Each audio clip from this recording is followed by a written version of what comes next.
మనము నెక్స్ట్ వీక్కి ప్లాన్ చేద్దాము. కాకపోతే ఎలా అంటే రేపు మార్కెట్ యొక్క క్లోజింగ్ టైం వరకు చూసి మనకి నియర్ బై ఒక 1500 to 2000 పాయింట్స్ అనేది ఇవాళ క్లోజింగ్ వరకు వచ్చింది కదా బ్యాంక్ నిఫ్టీలో.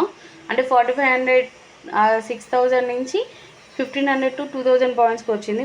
మోస్ట్లీ చూద్దాము మనకు నెక్స్ట్ వీక్ ఎక్స్పైరీకి ఒక 1500 to 1000 రేంజ్లో ఉంటే కాల్ అండ్ పుట్ అని తీసుకొని మనం అందులో ఎలా బయింగ్ అండ్ సెల్లింగ్ చేయాలి, ఎలా ప్రాఫిట్ తీయాలి అనేది నార్మల్ డేస్లో చేసేది. నార్మల్ డేస్లో చేస్తూ కొంచెం ప్రాఫిట్ వచ్చినా సరిపోతుందండి. ఇంత హెవీగా రావాలి అనేసి అసలు నిజానికి వాళ్ళు ఇంత ఫాలో అవుతుందని ఎక్స్పెక్ట్ చేశారా?